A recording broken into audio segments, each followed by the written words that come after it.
Well, good morning from Nebraska. It's a beautiful November morning. Air temperature is about 25 degrees. It got down to 16 degrees overnight.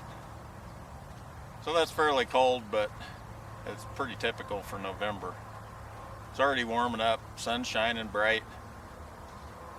There's almost no breeze today, which is a big difference from yesterday. Yesterday we had 60-mile-an-hour winds. It wasn't quite as cold, but the winds make it pretty miserable. So I'm just out this morning checking cattle, breaking ice in stock tanks, looking at how everything's doing, enjoying the morning. These calves are a little bit interesting this year. We bought cow and calf pairs in the spring.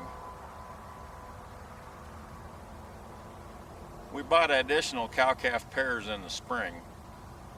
Cows already had calves by their sides, and they were just a little bit older, 3 or 4 weeks older than our herd cows.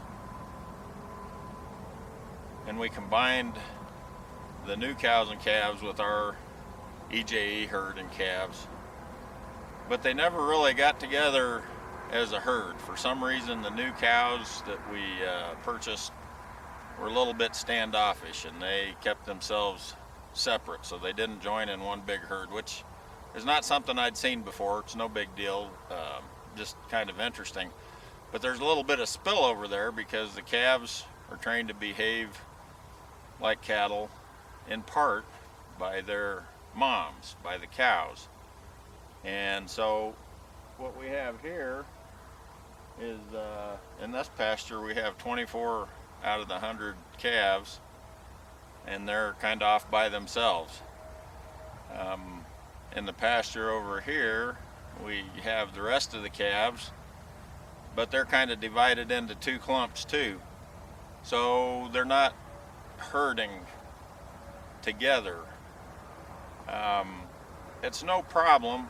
It's potentially something to think about, because when the weather gets really bad and the snow really blows and you need to find your calves to make sure they're all right, it takes a little bit longer.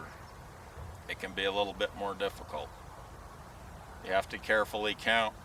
If for instance we bring calves in to shelter from a bad storm, we're going to have to carefully count to make sure we have them all, and we don't leave any out or leave any behind.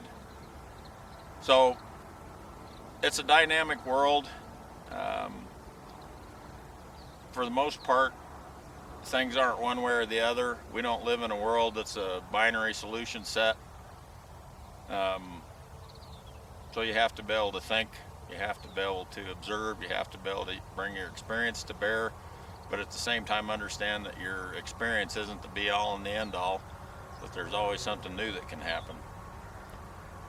At any rate, I've babbled on long enough. Just thought I'd share the snapshot of a cattle ranch in Nebraska on a nice, crisp, cool, but non-windy and sunshiny morning. Take care.